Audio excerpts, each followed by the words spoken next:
Buenos días, hermanos, a los que no he saludado, sean todos bienvenidos. Hoy vamos a comenzar con la segunda enseñanza de esta serie, el cual ha sido titulada Una iglesia saludable. Y obviamente nosotros hacemos énfasis más en nuestra iglesia local, a pesar de que una iglesia saludable debería estar compuesta por estas enseñanzas que nosotros estamos dando. La semana anterior dimos el tema del gobierno de la iglesia y podemos ver que en diferentes iglesias puede haber multitud de gobiernos o una variedad de gobiernos, como fuimos enseñados. Pero nosotros creemos en el gobierno congregacional con pluralidad de ancianos. Hay otros gobiernos que son episcopales, hay otros que son presbiterios, episcopales como el católico romano, presbiterio como las iglesias presbiterianas, y así sucesivamente. El día de hoy vamos a estar viendo entonces el tema de la disciplina en la iglesia, la disciplina en la iglesia local. Y yo lo primero que quiero comenzar, mis hermanos, es definiendo qué es la disciplina. ¿Qué es la disciplina? ¿Alguien me puede decir aquí qué es la disciplina? Corrección, dos dijeron corrección. ¿Quién más? Constancia. Y pueden decir, pero ¿qué tiene que ver la constancia con la disciplina? Hábitos. Amor. Carácter. ¿Ya? ¿Quién dijo? Un mandato. Es que yo escucho la voz, pero no sé quién es el que habla, hermano, perdóname. Es un mandato. Sí es. Disposición. ¿Quién dijo disposición? Disposición y ahorita dijiste constancia, ¿verdad? Bien, mis hermanos.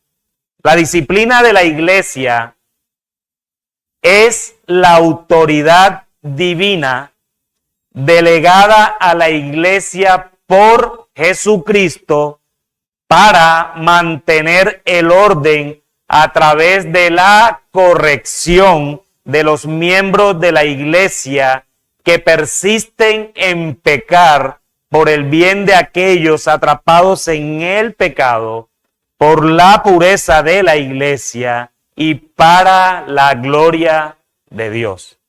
Eso es lo que es la disciplina de la iglesia. Y si vemos todas las palabras y adjetivos que ustedes colocaron, si los queremos meter dentro de esta definición, creo que todas caben. Mandamiento, amor, corrección, constancia.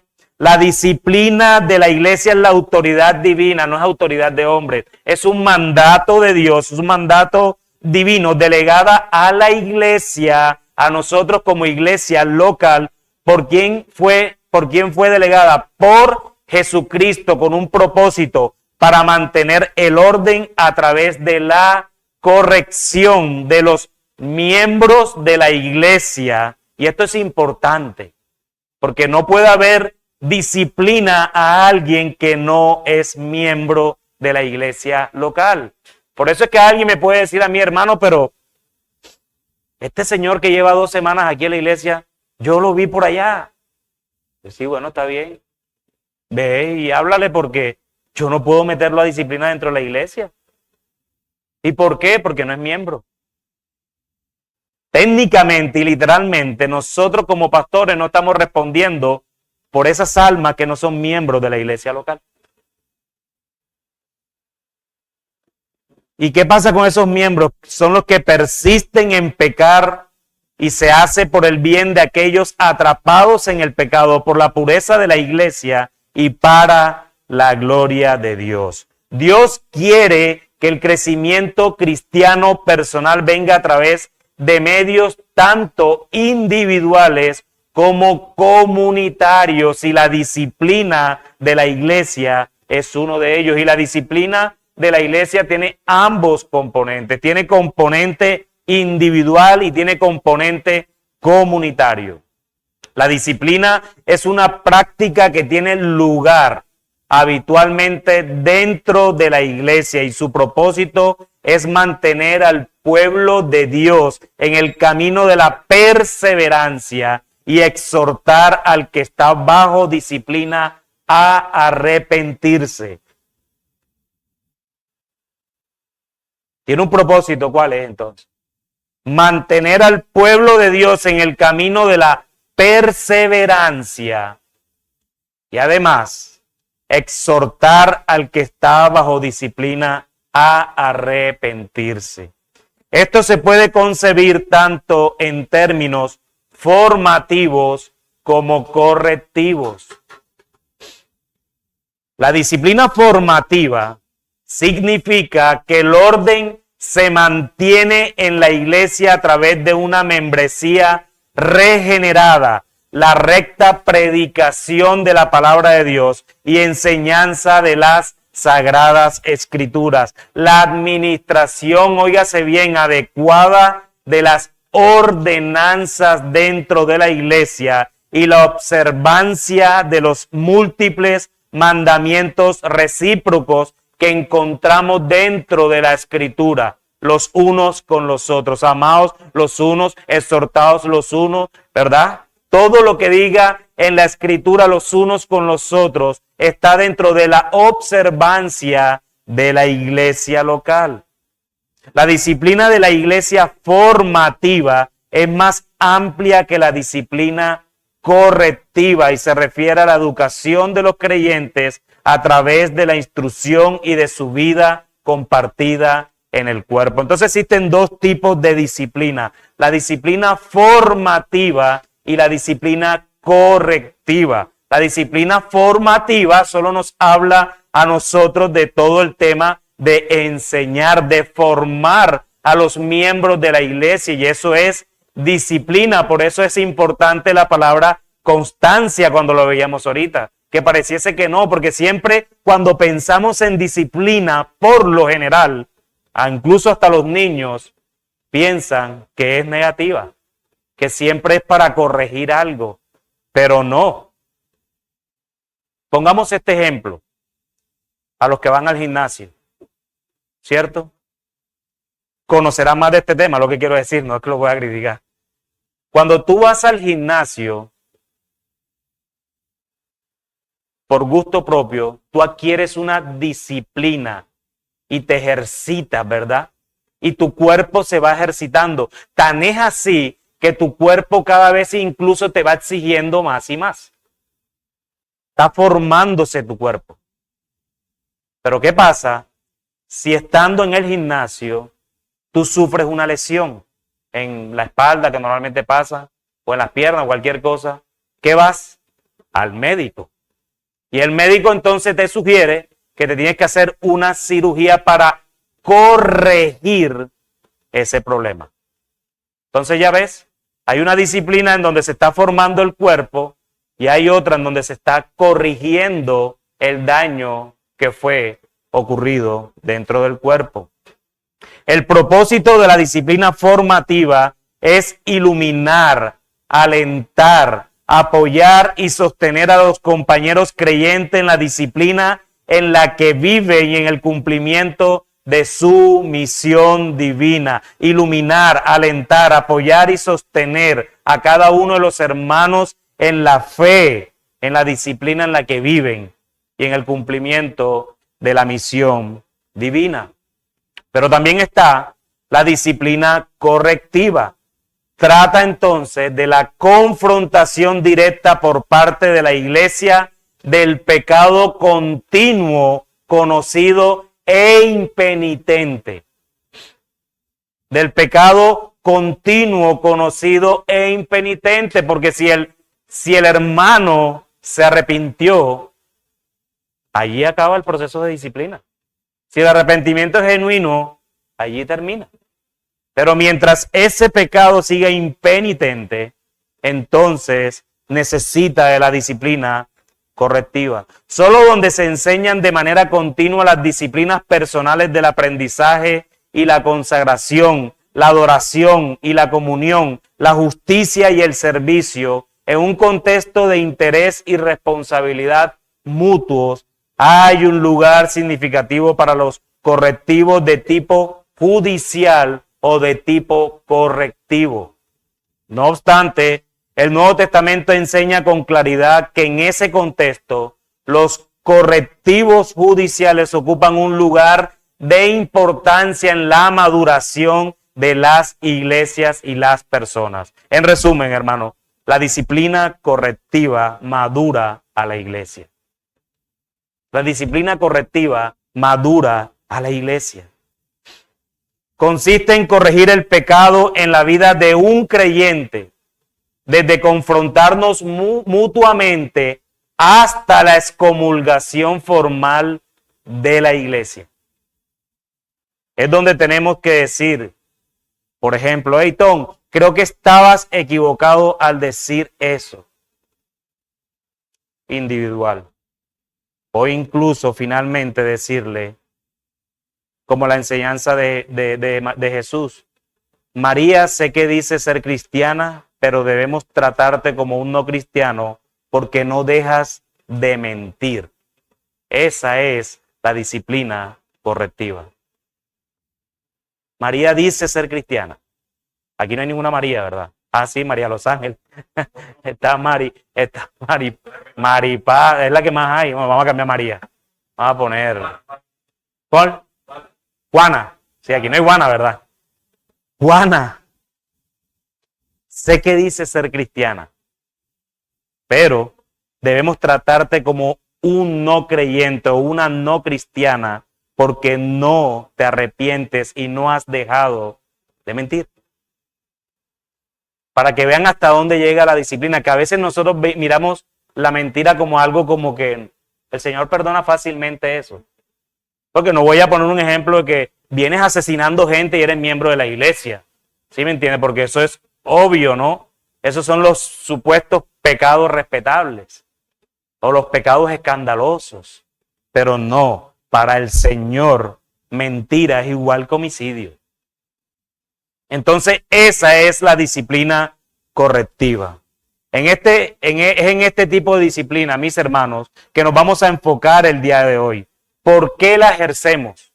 Principalmente porque la Biblia nos dice que lo hagamos, pero también nos da algunas metas específicas al hacerlo. Primero, el bien de la persona disciplinada. Buscamos el bien de la persona disciplinada. La disciplina es amorosa porque nos advierte y corrige de nuestros pecados y nos beneficiamos de eso. Y para la persona que vive en pecado impenitente, deja en claro que sus acciones no respaldan una profesión de fe en Cristo.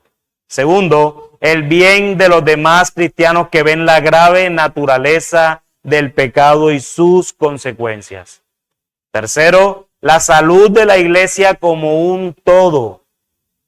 Da un alto al pecado que podría causar discordia y conflicto o confusión para cristianos menos maduros acerca de lo que significa seguir a Jesús. Un cristiano maduro en la iglesia que peca deliberadamente, viene un cristiano que es inmaduro, un neófito que apenas viene a la fe. ¿Y cuál es el mensaje? Pero mira, lleva 25 años en la fe y él puede hacer esto y lo otro, y esto aquí la iglesia no lo ve como pecado. Qué bueno, esta es la iglesia que yo necesitaba.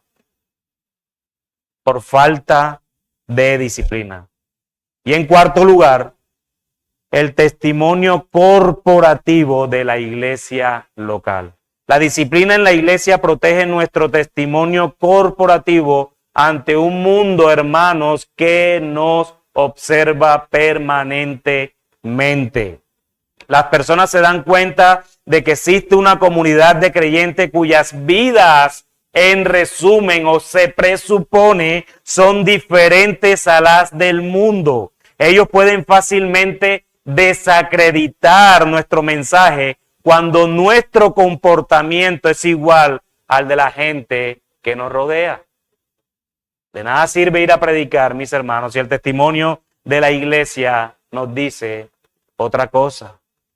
Todo en contribución a la meta principal de la disciplina de la iglesia. ¿Y cuál es la meta principal de la disciplina de la iglesia? Dar a conocer la excelencia de nuestro Redentor.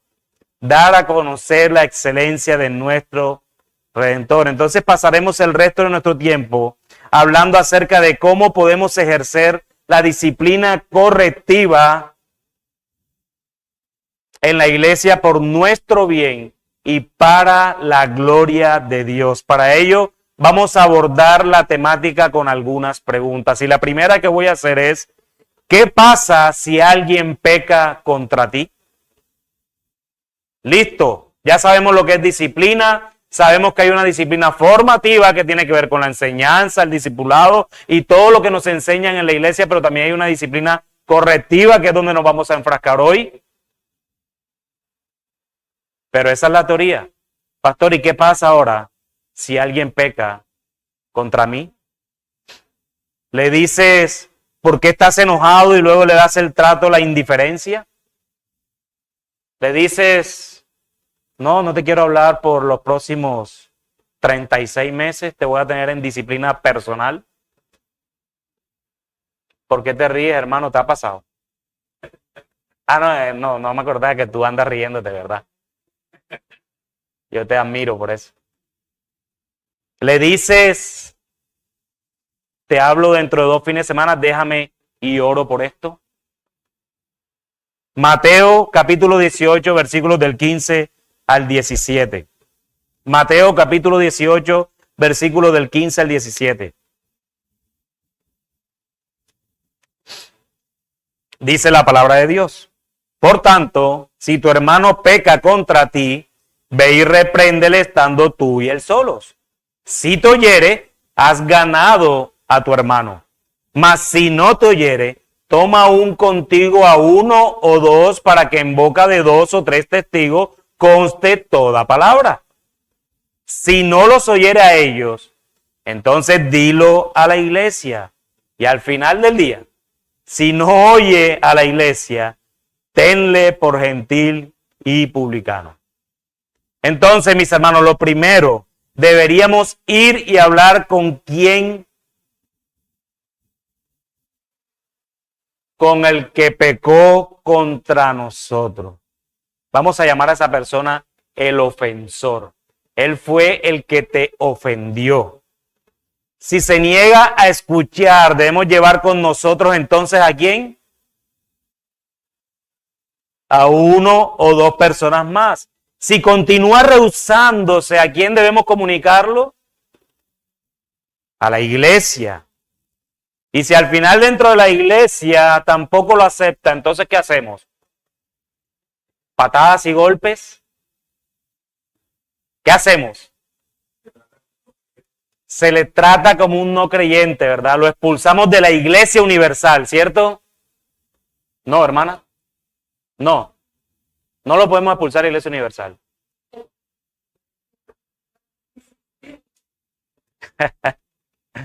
No. Lo expulsamos de la iglesia local, de la membresía de la iglesia. Ojo, no es lo mismo decir expulsarlo de la membresía a expulsarlo de la iglesia local. Porque si yo digo que lo voy a expulsar de la iglesia local, entonces no puede entrar más nunca. Si yo digo que lo voy a expulsar de la membresía regenerada, él sí puede entrar. Y yo sé que lo van a mirar maluco, cosa que es pecado, pero sí puede entrar todavía. Y puede venir. Y puede escuchar la palabra de Dios con el único fin de que esa persona sea restaurada nuevamente. Hace poco una hermana mencionaba el 1 Corintios 5, ¿no? El degenerado ese. Bueno, Pablo, en 2 Corintios le dice, vea, otra vez inclúyanlo. En la mayoría de los casos, mis hermanos, entonces lo primero que debemos hacer es ir con el ofensor. En la mayoría de los casos, esa primera conversación resuelve el problema.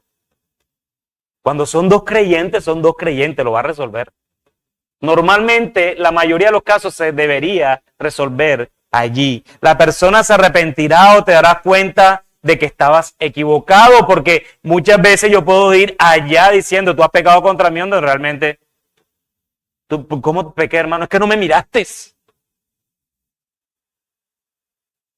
Mi hermano, tú estabas equivocado.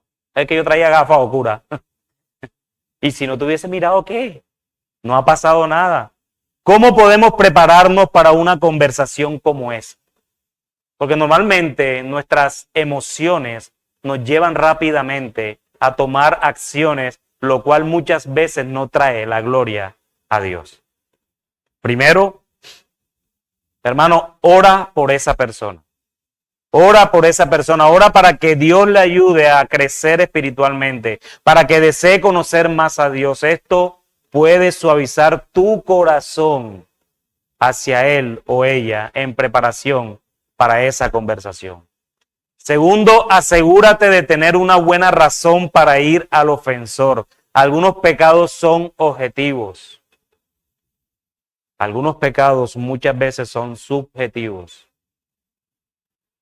No, pastor, es que él me pegó con un palo, eso es objetivo, obvio.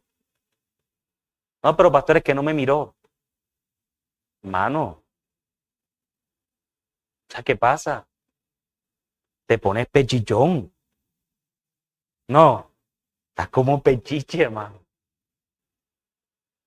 Es que estoy en mis días. Ve y revísate. Mientras menos objetivo sea un pecado, más necesitaremos estar listos para explicar nuestra preocupación, pero luego soltar el problema si la persona no está de acuerdo. No te apresures en decir, eres soberbio, arrepiéntete o lo dirá la iglesia, porque somos rápidos. En cambio, podrías intentar decir, hermano, considerando las palabras que tú dijiste esa vez, el cual yo estaba sentado y escuché atentamente porque solo cerré mis ojos para escucharte. Yo creo que tenías un tono un poco altivo. Deberías revisarte un poco. ¿No crees? Pero termina en, ¿no crees? Porque si tú dices, deberías revisarte un poco, todavía estás acusándolo. No sé, ¿tú qué piensas de eso? Yo te garantizo, hermano, que acercándote a ti, la conversación se torna de otra manera. Pero si vas a llegar de un nivel que tú eres soberbio, arrepiéntete. Pastor, mírelo, vea. Iglesia, vamos a... O sea, tienes un deseo de expulsar gente que da miedo. Y eso es triste, hermano. Yo creo que el soberbio eres tú. ¿Cierto que sí? Yo creo que el soberbio eres tú. Tercero, mis hermanos, examinemos nuestro corazón para asegurarnos de que nuestros motivos son los correctos. Asegurarnos de no ir al ofensor enojado, con deseo de venganza, con aires de superioridad o alguna otra actitud pecaminosa. Asegurémonos de que nuestro deseo sea la reconciliación de la relación por el bien del ofensor, por tu bien y para la gloria de Dios. Ese debe ser el objetivo por el cual yo me acerco a ese hermano que presuntamente pecó contra mí. La reconciliación, el estar bien con Dios y su gloria. Y en cuarto lugar, ten mucho cuidado al hablar con otras personas acerca del pecado del ofensor. ¿Qué dice la Escritura? ¿Qué dice Jesús ahí en Mateo 18? Ve donde tu hermano, no es que vayas donde tus hermanos a contar lo que tu hermano te hizo. Pareciera que fuera lo primero que hiciéramos. Si tu hermano peca contra ti, ve donde tu hermano. No es ve al resto de la iglesia a contarle menos a tu hermano. Porque eso, mis hermanos, es chisme, murmuración, es pecado. Finalmente, cuando hables con el ofensor, recuerda actuar y hablar con un espíritu de gentileza, humildad y amor. La respuesta amable calma el enojo, dice la Escritura. Pero la agresiva echa leña al fuego. Todas estas cosas harán que el paso de acercarse al ofensor sea más efectivo y preserva y protege la unidad de la iglesia al evitar obstáculos tales como el orgullo o el chisme. De vuelta a Mateo 18, si la persona ofensora no escucha, entonces ¿qué dice la Escritura? Y es evidente que ha pecado, ya tú probaste que es un pecado real. Hermano, es que tú dijiste de mí y lo dijiste públicamente, yo te escuché. Tú dijiste que yo era un pervertido sexual. Todo el mundo lo escuchó, por eso yo estoy aquí exhortándote a que te arrepientas por el bien tuyo, hermano, porque si no te voy a pegar. A veces nos acercamos así. Cierto que sí, arrepiéntete. Cierto. Sí, ¿qué pasa si no se arrepiente? ¿Qué dice la Escritura? Lleva a una o dos personas más, uno o dos testigos, ¿verdad? Es más probable que el ofensor escuche a una tercera parte neutral que a la persona a quien ha ofendido. Esta otra persona también sirve para dar testimonio de lo que ocurrió en la reunión en caso de que la disciplina avance hacia el próximo paso, que es la iglesia. Permítanme ofrecer algunas sugerencias acerca de este proceso si alguna vez se encuentran en ese escenario. Primero, antes de tomar este paso, considera cuán objetivo es el pecado. Ya estás absolutamente seguro que sí es un pecado. Yo lo vi entrando con la hermana que no es su esposa a ese motel. Tengo fotos. Tengo aquí fotos, hora. Placa del carro. Foto cuando se baja del carro. Él es el contador del motel, pero no sabíamos para dónde iba. Aún en eso debemos tener cuidado. Confrontas a la persona porque piensas que invierte mucho dinero o porque crees que actúa con altivez. Solo Dios conoce su corazón. Si se trata de un caso subjetivo como ese, es mejor que entregues el problema y ores al Espíritu Santo para que confronte a ese hermano.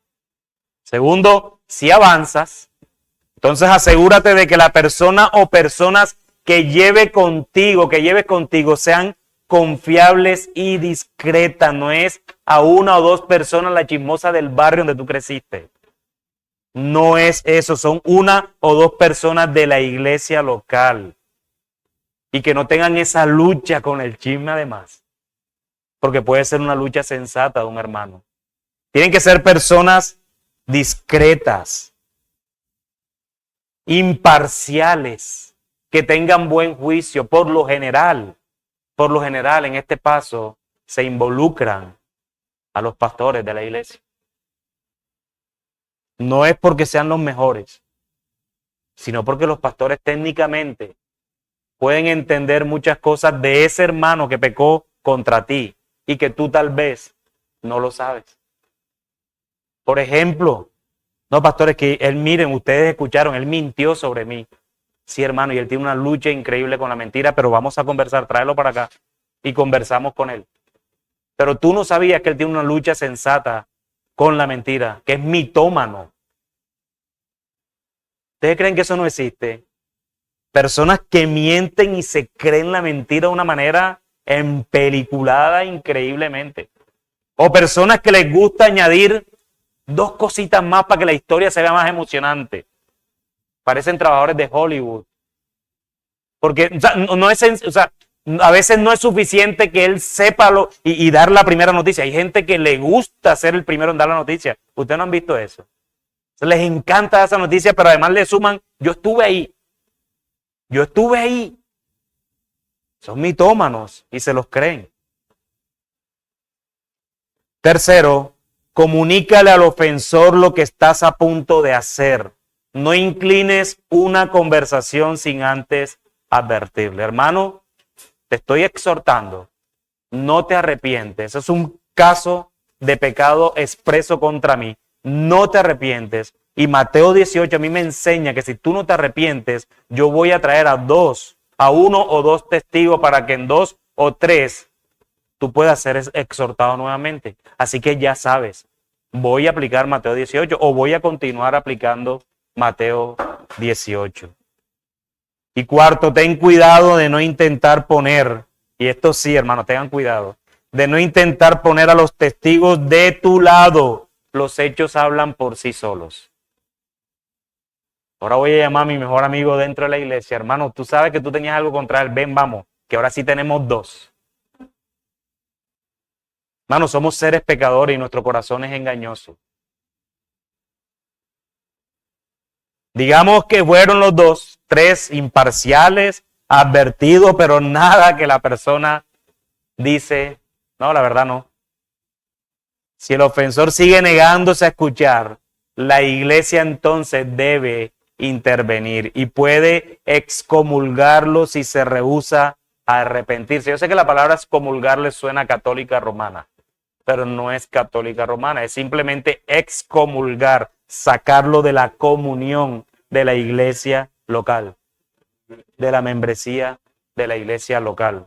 En Mateo 18 Jesús no especifica si se debe hablar con los líderes de la iglesia antes de llevar el asunto a la iglesia, pero ciertamente el paso inmediato parece apropiado y consistente con estas instrucciones. Al respecto de esto, Nehemías Cox dice lo siguiente al respecto de los pastores en cuanto a la disciplina. Y escuchen bien, porque normalmente aplicamos Mateo 18 y queremos dejar a los pastores por fuera de Mateo 18. No, porque es que yo veo que ese pastor prefiere a ese hermano, entonces yo sé que de ahí no va a pasar la disciplina. Dice Nehemías Cox, es su deber